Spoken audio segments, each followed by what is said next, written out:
Hi guys, it's Baldrick here, and in today's episode I would like to talk about how many frames per second you actually need in your games.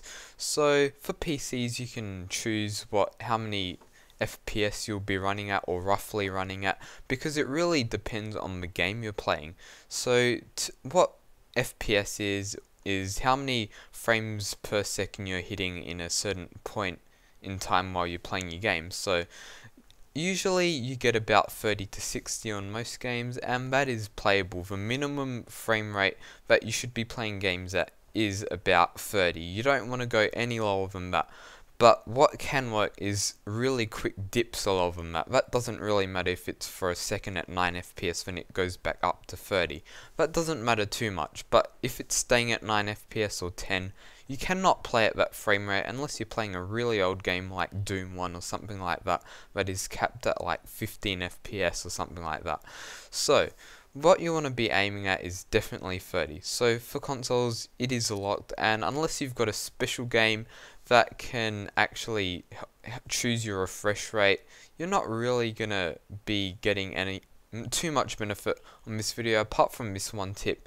If your TV is a old TV and it's running at 60 Hz, it may be a bit beneficial to get a 3D TV or higher refresh rate TV or monitor, because you will not miss out on any FPS, I guess. If it goes above 60 you'll notice it a bit, but that's not really going to happen too much because a lot of the games have a cap on 60. So what they do, they make the game, well, I'm pretty sure they would make the game run a bit higher than 60 FPS and then cap it at 60, so it's always staying at that constant frame rate for a really smooth gameplay. But for PCs, this is where this commentary really starts to take shape.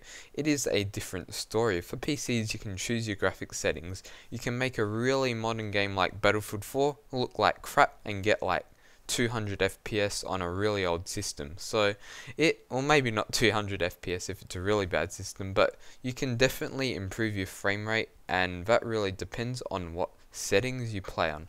So the nicer the visuals, usually lower the frame rate, and the worse the visuals, the easier it is for your graphics card or graphics processor to render the scene and give you a higher frame rate. A lot of you would already know this, but what I would recommend, if you're on PC, try and hit 60 all the time.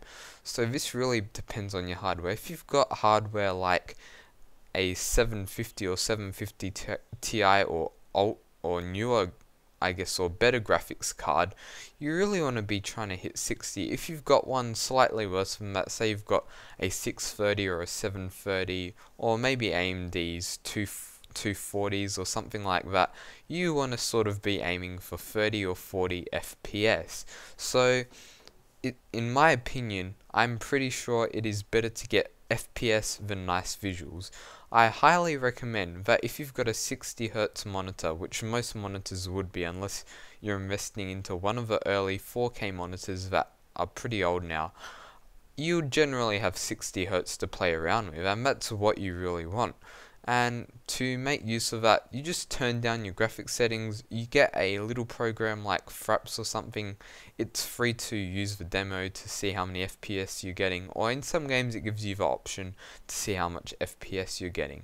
So that really just turn down your graphics a bit, guys, because it definitely makes a difference hitting from 30 FPS to 60. Even though it may not look as visually good, it just feels so much smoother and makes it easier to play.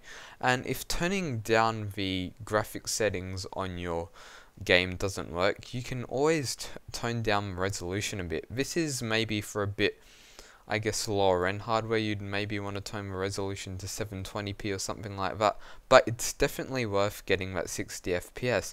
And don't buy into the bullshit that 1080p is a lot better than 720p, because 720p is still good as long as you're getting a nice frame rate.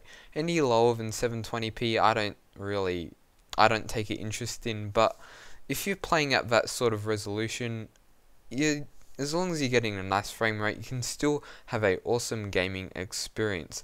And frames per second also sort of doesn't matter about any game you're playing on, because you always want to be hitting 60, whether it be a MMO or whether it be a first person shooter.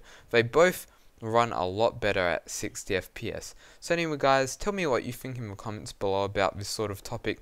I guess Ubisoft made a statement about how its consoles are running at 30 FPS because it's more cinematic. Don't buy into that, because 60 FPS all the way, and if you're on a console, 30 FPS is still fine because you can still have a great gaming experience at 30 FPS. And I used to play on console, and me personally, I didn't really tell the difference between playing Call of Duty and playing a 30 FPS game, so I was sort of a noob then, but it really won't affect you too much if you're running 30 FPS.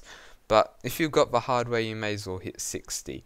Anyway, yeah, once again, tell me what you think in the comments. I'd really appreciate it to see what you think of this issue, and if you've learnt anything from this video. See you later guys, I hope you enjoyed the Modern Warfare 2 gameplay.